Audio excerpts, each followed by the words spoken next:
दोस्तों 29 जून 2022 को पृथ्वी का सबसे छोटा दिन रिकॉर्ड किया गया था। इस दिन धरती ने अपना चक्कर 1.59 मिलीसेकंड जल्दी कर लिया था और पिछले कुछ वक्त से वैज्ञानिक भी इस चीज को नोटिस कर रहे थे कि हर बढ़ते साल के साथ पृथ्वी और भी ज्यादा तेजी से घूम रही है। अब इससे आखिर हमें क्या फर्क पड़ता है? अगर दिन में कुछ सेकंड्स कम भी होंगे तो इससे ज्यादा क्या ही फर्क पड़ेगा, क्योंकि कुछ मिली सेकंड को हम अकाउंट भी नहीं करते। लेकिन इससे फेसबुक जैसी बड़ी बड़ी कंपनीज डरी हुई है। तो आखिर ऐसा क्यों हो रहा है और ये हमारे लिए इतना बड़ा खतरा क्यों है? इन सारी बातों को हम जानने वाले हैं। तो आज का हमारा ये वीडियो रिपोर्ट आप पूरा जरूर देखना। हेलो एंड नमस्कार दोस्तों, मैं हूं आपका दोस्त सुरेश सांचोरी और आप देख रहे हैं रहस्य टेलीविजन यूट्यूब चैनल। दोस्तों आज से 1.4 बिलियन साल पहले धरती का एक दिन बस 18 घंटे के बराबर हुआ करता था और उसके बाद जब डायनासोर का टाइम आया तब धरती का एक दिन 23 घंटे और 30 मिनट का हुआ करता था। पर आज देखें तो ये अप्रोक्स 24 घंटे हैं। हमने अप्रोक्स इसलिए कहा क्योंकि असलियत में एक दिन में 24 घंटे नहीं होते हैं, बल्कि 23 घंटे और 56 मिनट और 4 सेकंड होते हैं। पर सब चीजें सही से काम करें और मैथ्स की वजह से कोई दुविधा ना आ जाए, इसलिए उसे राउंड ऑफ करके 24 आवर्स कहा जाता है। लेकिन अभी तो मैंने आपको जो एग्जांपल दिया कि पहले ये 18 घंटे का हुआ करता था लेकिन अब 24 घंटे का हो चुका है, तो इससे तो ये पता चलता है कि पृथ्वी अब पहले से स्लो हो चुकी है।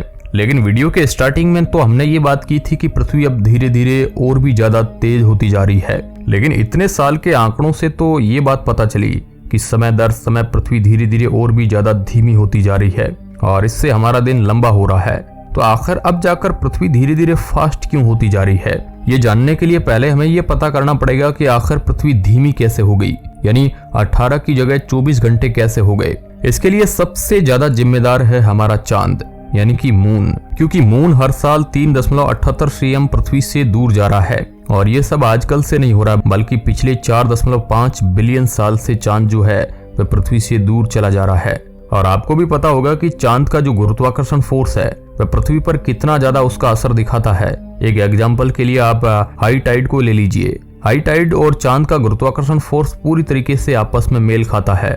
जिस दिन फुल मून होता है उस दिन ये ज्वार भाटा सबसे ज्यादा होता है और जिस दिन चांद नहीं होता उस दिन लो टाइड होती है। लेकिन ये बस यहाँ तक ही लिमिटेड नहीं है। जब ये पृथ्वी के करीब था तब इसका गुरुत्वाकर्षण फोर्स पृथ्वी पर सबसे ज्यादा असर दिखाता था और जब ये दूर जा रहा है तब ये चांद का गुरुत्वाकर्षण फोर्स पृथ्वी के ऊपर कमजोर होता जा रहा है। और यही कारण है कि पृथ्वी के घूमने की जो रफ्तार है वह भी स्लो हो गई। कई मिलियन साल पहले जब चांद पृथ्वी के काफी ज्यादा करीब था तब पृथ्वी चांद के गुरुत्वाकर्षण फोर्स की वजह से बहुत ही ज्यादा तेजी से घूमती थी और यही कारण है कि तब पृथ्वी पर एक दिन में बस 18 घंटे होते थे और बस 18 घंटों के अंदर ही पृथ्वी अपना चक्कर लगा लेती थी। लेकिन जैसे कि हमने आपको बताया कि हर साल चांद पृथ्वी से दूर होता जा रहा है, जिसकी वजह से धीरे धीरे करके चांद का जो गुरुत्वाकर्षण फोर्स है वह पृथ्वी पर कमजोर पड़ने लगा और इसी वजह से पृथ्वी स्लो घूमने लगी और पृथ्वी पर घंटे बढ़ने लगे। जैसे कि कुछ मिलियन साल पहले जब डायनासोर इस धरती पर थे तब पृथ्वी का एक चक्कर लगने में 23 घंटे और 30 मिनट लगता था, यानी आज से आधा घंटा कम। अब ऐसा क्या हो गया कि पृथ्वी तेज हो रही है? क्या चांद फिर से पृथ्वी के करीब आ रहा है? कुछ वैज्ञानिकों को भी यही लगा था। उनका मानना है कि किसी तरीके से तो चांद का गुरुत्वाकर्षण फोर्स फिर से पृथ्वी के ऊपर असर डाल रहा है। लेकिन रिसर्च करने पर एक बात पता चली कि ऐसा कुछ भी नहीं है। वैज्ञानिकों ने पिछले 5-6 साल का डाटा देखा तो उन्हें पता चला चांद तो अभी भी पृथ्वी से दूर ही जा रहा है। लेकिन पिछले 3-4 साल से जून और जुलाई के महीने में एक ना एक दिन बहुत ही ज्यादा छोटा रिकॉर्ड किया जा रहा है। जैसे कि पिछले साल भी जून जुलाई के बीच एक दिन पृथ्वी ने अपना चक्कर 1.4 मिलीसेकंड पहले ही लगा लिया था और इस बार पृथ्वी ने अपना चक्कर 1.59 यानी कि ऑलमोस्ट 1.6 मिलीसेकंड पहले लगा लिया। इसलिए एस्ट्रोनॉमर का मानना है कि इसमें चांद या फिर पृथ्वी के बाहर के किसी भी चीज का हाथ नहीं है। और अगर पृथ्वी के बाहर कोई गड़बड़ नहीं है तो इसका सिंपल सा मतलब यही निकलता है कि पृथ्वी के अंदर ही कुछ ऐसा हो रहा है जिसकी वजह से दिन छोटा होता जा रहा है। और जब इस वायरल न्यूज के बारे में जियोलॉजिस्ट को पता चला तो उन्होंने भी इसके ऊपर रिसर्च करने का सोचा।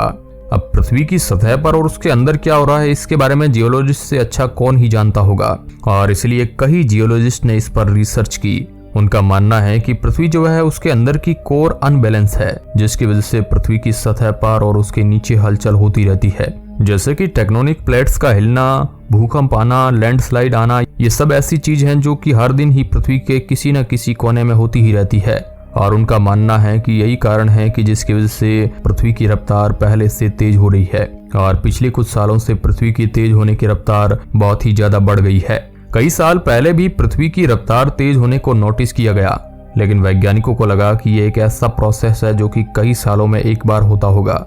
लेकिन पिछले कुछ सालों से देखा जा रहा है कि यह हर साल धीरे धीरे बढ़ता जा रहा है और कई रिसर्च का ये कहना है कि अगले आने वाले 50 सालों तक कुछ ऐसा ही होगा, जिसके बाद हो सकता है पृथ्वी अपने नॉर्मल स्टेट को गेन कर ले, यानी कि लगातार 50 साल तक पृथ्वी की रफ्तार बढ़ती रहेगी। लेकिन उसके बाद ये फिर से 24 घंटे और एक्यूरेटली कहा जाए तो 23 घंटे और 56 मिनट पर आ जाएगी। हालांकि इस चीज का कोई भी पुख्ता सबूत नहीं है और इसलिए इस रिसर्च को पूरी तरीके से सच नहीं कहा जा सकता है। लेकिन फिलहाल जो कहा जा रहा है वह पूरी तरीके से अब नॉर्मल है। ये बात तो सच है क्योंकि ऐसा नहीं होना चाहिए और ऐसा पिछले कई सालों से होता भी नहीं था। हो सकता है ये सब भी कहीं ना कहीं हमारी गलती से हो। जिस तरीके से हम ग्लोबल वार्मिंग, पॉल्यूशन और पॉपुलेशन बढ़ती जा रही है, उस हिसाब से अगर ये सब पृथ्वी की रफ्तार बढ़ने का कारण होगा तो इसमें कोई बड़ा सरप्राइज नहीं होगा। पर फिलहाल तो हम इसके बारे में सटीक रूप से कुछ भी नहीं जानते हैं आखिर ये क्यों हो रहा है। पर अगर पूरे दिन में 3-4 सेकंड कम भी हो जाएंगे तो आखिर हमें क्या ही फर्क पड़ेगा। अगर आप भी सोचते हो तो जान लीजिए, इस चीज से फेसबुक और गूगल जैसी बड़ी कंपनी भी डरी हुई है, क्योंकि आज हम पूरी तरीके से इंटरनेट और इन सब एप्लीकेशन से घिरे हुए हैं और इनके बिना हम बिल्कुल भी नहीं रह सकते। और ऐसा नहीं है कि ये सब बस बुरा है, इंटरनेट के जरिए कई लोगों की जान बच सकी है और ऐसे कई सारी चीजों के बारे में पता चल सका है जिसके बारे में बिना इंटरनेट के कभी भी शायद पता न चलता। लेकिन ये सब चीजें टाइम को लेकर पूरी तरीके से एक्यूरेट होती है। इनमें 1 सेकंड की भी गलती पूरी तरीके से सिस्टम को करप्ट कर सकती है। ऐसे में अगर पृथ्वी की रफ्तार तेज होने की वजह से समय कम हो जाता है तो इसमें 1-2 सेकंड का कॉम्प्लिकेशन आएगा, जिसकी वजह से गूगल, फेसबुक ऐसे बड़े बड़े कंपनीज के जो स्टोरेज हाउस होते हैं यानी कि डाटा सेंटर, उसमें स्टोर होने वाली चीज यानी कि डाटा में काफी गड़बड़ आ सकती है और ये भी हो सकता है कि इतना सारा जो डाटा पड़ा हुआ है वह करप्ट हो जाए। आपने बिल्कुल सही सुना है और ये बात तो आप भी जानते होंगे कि हमारे पास इंटरनेट कई अलग अलग जगह से पहुंचता है, जिसमें से एक तरीका है सैटेलाइट के जरिए। और अगर हमें किसी से कॉल पर बात करनी है तो भी सैटेलाइट का इस्तेमाल करना पड़ता है और ये जो सैटेलाइट है ये पृथ्वी के घूमने की रफ्तार से मैच की जाती है। ऐसे में अगर इसमें कुछ भी सेकंड्स का फर्क आएगा तो पूरी दुनिया में इंटरनेट ब्लॉकेज या फिर टेलीकम्युनिकेशन ब्लॉकेज भी हो सकता है, जिसकी वजह से 90% दुनिया एक दूसरे से कट जाएगी और कई दिनों तक हमें इन सब के बिना रहना पड़ेगा, या फिर हो सकता है इन सब को ठीक करने में कई महीने और हजारों करोड़ों रुपए का खर्च भी लग जाए। और इसलिए आप अंदाजा लगा सकते हैं कि फेसबुक और गूगल जैसी कंपनी आखिर इससे क्यों डरी हुई है। लेकिन जरूरी नहीं है कि ऐसा हो। अगर कंप्यूटर इस 1-2 सेकंड के लैप को कैच कर लेता है तो हो सकता है कुछ भी ना हो। लेकिन ये सब तो आगे आने वाला समय बताएगा। वैसे आपका हमारे इस वीडियो के बारे में क्या कहना है, हमें कमेंट के माध्यम से जरूर बताएं।